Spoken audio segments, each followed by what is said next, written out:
Bonjour et bienvenue dans la quotidienne condensée du numérique. C'est la dernière de la semaine, l'essentiel de l'actu tech en quelques secondes. Je vous rappelle que pour toute l'actu tech, il y a le replay de notre live de 11 heures disponible en commentaire juste en dessous.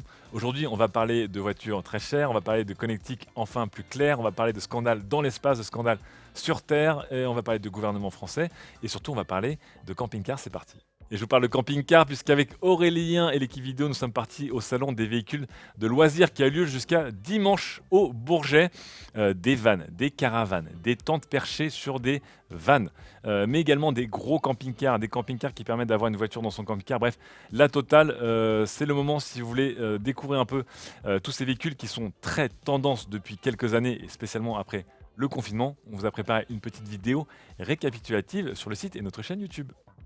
Enchaînons maintenant avec des Smart Glasses, les Nreal Air du constructeur coréen Nreal, qui suivent en fait les premiers modèles qui étaient les Nreal Lite. Alors attention, ça devient compliqué avec les lunettes. Ce ne sont pas des Smart Glasses de type Spectacles première génération ou les Facebook Stories. Ce ne sont pas également des HoloLens qui permettent de mettre en surimpression des graphismes ou de la 3D sur votre monde réel. C'est entre les deux. Ces Nreal Air, du coup, vous permettent d'avoir des écrans OLED intégrés à l'intérieur, des lunettes qui coûteront moins cher que leurs grandes sœurs qui, elles, étaient vraiment des lunettes de réalité augmentée ou réalité mixte, comme vous préférez, et qui coûtaient bien 600 $.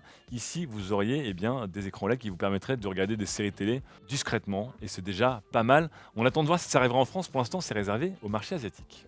Passons maintenant à l'image sûrement la plus sexy de la semaine. Regardez-moi cette merveille qui nous vient du consortium USB. Nous allons enfin avoir des indications sur les câbles USB, notamment les câbles USB 4, et bien sur leur capacité. Alors déjà que le form factor c'est compliqué entre l'USB type A, type B, type C, des fois type A et B en même temps, le micro USB, la totale, et bien ce coup-ci on devrait avoir inscrit sur les câbles, il y aura peut-être pas beaucoup de place, mais ici et bien peut-être les performances en termes d'énergie qu'ils peuvent véhiculer et de vitesse de données également qu'ils peuvent véhiculer. Il n'y aura pas beaucoup de place, mais si on pouvait marquer juste en énorme 40 watts ou 40 gigabits, ça pourrait nous aider beaucoup à se retrouver dans la jungle de nos câbles et de jamais savoir si le câble est assez puissant pour tel et tel appareil.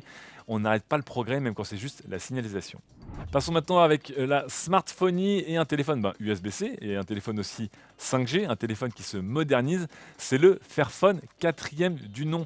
Le constructeur Fairphone, du coup le constructeur scandinave, a montré hier en live ce nouveau modèle qui gagne évidemment en puissance avec un SoC Snapdragon 750, qui gagne aussi en photo avec un module ultra grand angle, qui adopte la 5G, un écran plus moderne, par contre et plus étonnant, qui perd le câble jack 3,5 mm. Je vous rappelle que le Fairphone est un téléphone très spécial puisque si sur le papier il n'est pas très impressionnant, son intérêt vient évidemment de sa conception et de son état d'esprit.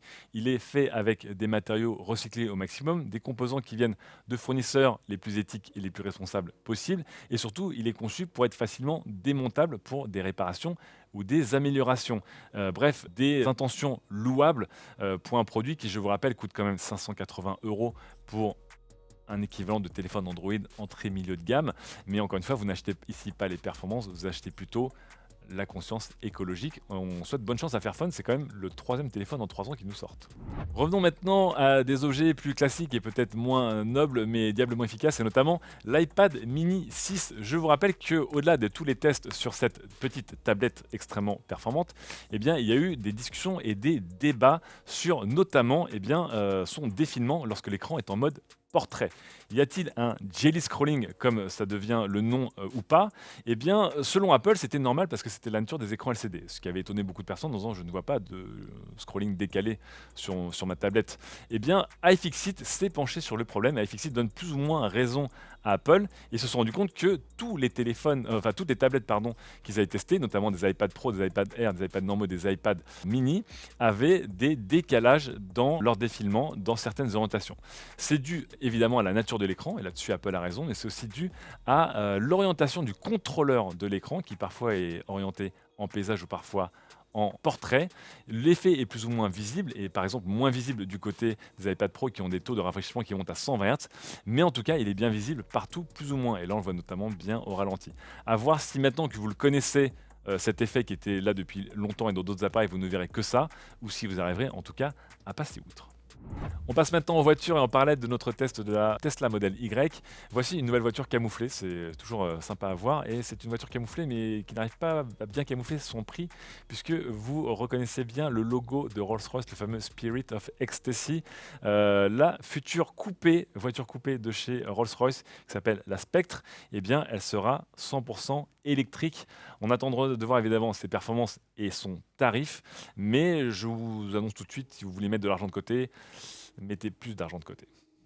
Retournons maintenant voir Facebook avec la nouvelle saison des scandales de Facebook et ce coup-ci, c'est le Congrès américain qui auditionne certains dirigeants de Facebook. Antigone Davis notamment est passée sur le grill et elle a surtout passé beaucoup de temps à esquiver les questions autour des documents qui ont été mis à disposition du public et des médias, les fameux Facebook Files dont le Wall Street Journal a sorti énormément d'enquêtes avec des conclusions, des informations assez terribles pour le géant des réseaux sociaux. Évidemment, dans un exercice de pure communication de crise, Madame Davis a esquivé la plupart des questions et surtout, et de manière plus étonnante, elle a dû se retrouver dans l'exercice assez paradoxal de minimiser et de remettre en question écoutez, l'ampleur et l'importance des résultats d'études que Facebook eux-mêmes ont produites en interne, mais qui n'ont pas publiées. Je vous rappelle que ces milliers de documents qui sont désormais publics montrent notamment que Facebook était au courant qu'Instagram était très nocif pour son public et notamment les jeunes femmes et qu'ils n'ont rien fait pour. On rappelle aussi et on découvre aussi que Facebook était vraiment très motivé pour venir séduire les enfants et les adolescents dans leur nouveau réseau. Ils avaient préparé notamment un Instagram Kids et un Messenger Kids, programme qui a été notamment Instagram Kids qui a été mis en pause, qui n'a pas été arrêté vu les scandales actuels. Et on vous rappelle également que l'employé de Facebook qui a donné l'alerte et qui a partagé ces documents avec des médias et des régulateurs, témoignera dimanche soir dans l'émission 60 minutes pour en donner plus et pour donner plus de détails sur tout ce qui se passe en interne chez Facebook. En tout cas, les auditions chez eux et les scandales ne sont pas du tout terminés.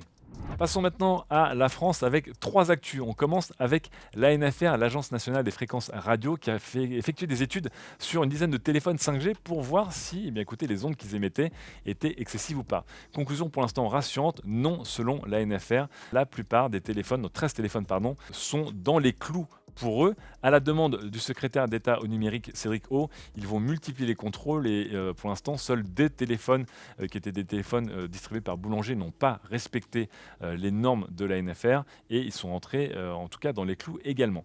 On attendra évidemment toujours plus d'études sur les effets de la 5G, aussi de la 4G et des ondes des téléphones dans notre quotidien. On va dire que pour l'instant, statu quo, bonne nouvelle. Après l'ANFR, passons à la CNIL, un autre organisme régulateur français qui lui vient taper sur les doigts du ministère de la Justice et il vient taper sur les doigts, très bon jeu de mots, de mon collègue de ZDNet Louis Adam pour des histoires d'empreintes digitales. Selon la CNIL, le ministère de l'Intérieur aurait une forte tendance à recueillir beaucoup d'empreintes, voire beaucoup trop d'empreintes par rapport à ce qu'ils ont le droit de faire. Ils ont tendance aussi à les garder beaucoup plus longtemps dans leur base de données par rapport à ce qu'ils ont le droit de faire et ils ont tendance aussi à très mal sécuriser ces données puisque c'est un simple mot de passe 8 lettres qui protège tout cela. Du coup, rappel à l'ordre de la CNIL qui veut pas encore sanctionner mais qui veut rappeler assez fortement sur les limites que la police notamment peut avoir par rapport à toutes ces conservations et ces récoltes de données personnelles. On reste avec le ministère de l'Intérieur, ce coup-ci c'est Gérald Darmanin qui, en interview avec Jean-Jacques Bourdin, a normalement confirmé qu'il n'y aurait pas de vote électronique pour les élections législatives et présidentielles à venir, donc notamment les élections de mai 2022, mais qu'il y travaille et que si le président Macron est réélu et que donc on imagine Gérald Darmanin reste à l'intérieur, il poursuivra l'effort pour moderniser les systèmes de vote français, mais en tout cas en 2022, il n'y aura pas de vote à distance et via Internet. Est-ce que le vote à distance et le vote via Internet auraient pu être plus sécurisés avec des technologies autour de la blockchain? Il y a beaucoup de produits et de services et de projets autour de cela. Avant de voter un jour à distance avec de la blockchain, revenons sur la plus célèbre d'entre elles, le Bitcoin. Et est-ce que le principe même du Bitcoin a été inventé ou effleuré il y a presque 100 ans, jour pour jour, par Henry Ford, le créateur de la marque éponyme? Eh bien, on a retrouvé un article du 3 décembre 1921 dans le New York Tribune où Henry Ford proposait de remplacer le gold, qui est la valeur refuge, par une autre monnaie qui serait une monnaie énergétique et qui serait l'équivalent de l'énergie développée en 1 heure pour créer $1.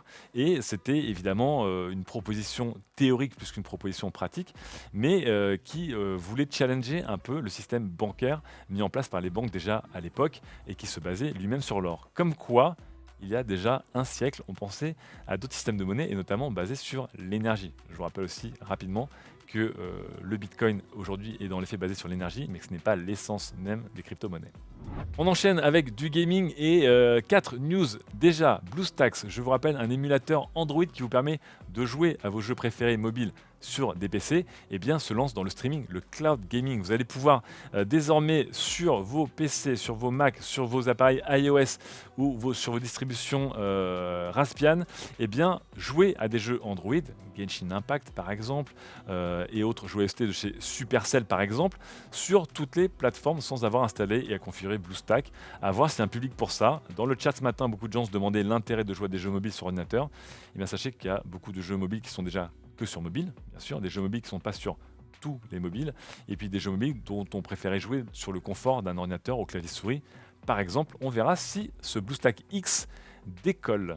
On enchaîne avec un produit qui n'est pas du tout fait pour les mobiles, c'est un peu gros, mais ce sera peut-être silencieux, une carte graphique RTX 3070 en collaboration entre Asus et le fabricant autrichien Noctua. Je vous rappelle, pour les gens qui ne connaissent pas Noctua, ils sont très connus pour leurs ventilateurs et leurs solutions de refroidissement performantes et surtout silencieuse. Regardez-moi la beauté de cette carte graphique avec les couleurs classiques du constructeur autrichien, le fameux beige et marron de leur ventilateur, pour écouter un modèle qui pourrait s'avérer extrêmement performant, mais qui pourrait surtout s'avérer encore plus rare que les cartes graphiques 3070 déjà existantes sur le marché. Existe-t-elle vraiment? Je n'en suis pas sûr.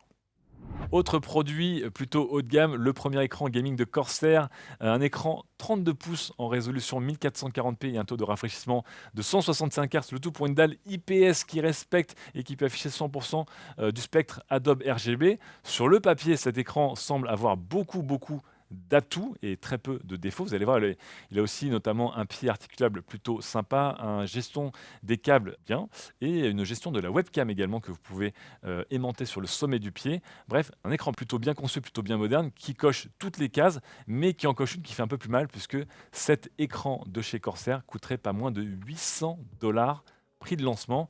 On espère que ça baissera un peu. On espère surtout le tester bientôt. On termine enfin sur le gaming avec malheureusement une mauvaise nouvelle. Les consoles de jeux, selon Phil Spencer, resteront difficiles à trouver même en 2022. Pour le boss de Xbox, ce sont toujours ces problèmes de pénurie de composants et de chipsets qui rendent ces consoles si difficiles à trouver. Elles commencent à apparaître de plus en plus régulièrement dans les étals, mais elles partent toujours aussi vite. Du coup, ce sera moins la bataille qu'en 2020, mais ça restera compliqué même jusqu'en 2022. Partons maintenant et pour finir dans l'espace avec Blue Origin. Je vous rappelle, c'est la compagnie fondée et cofinancée par Jeff Bezos qui est sous le feu des critiques. La première critique, ce n'est rien de moins que Elon Musk qui est aussi lui le boss d'une autre compagnie spatiale qui s'appelle SpaceX. Et Elon Musk, on a un peu marre que Blue Origin passe son temps à attaquer en procès SpaceX sous prétexte qu'il leur volerait des contrats, notamment celui de la NASA autour du prochain projet d'alunissage. Elon Musk, lors de la conférence Code, a répondu assez cash à Kara Swisher en interview, dans un peu plus style de Elon Musk, que selon lui, il faudrait que Jeff Bezos mette plus d'énergie, en tout cas à partir en orbite, que à créer des procès. Et qu'il le dit aussi, vous ne pouvez pas attaquer en justice pour aller jusqu'à la Lune, même si vous avez des très bons avocat.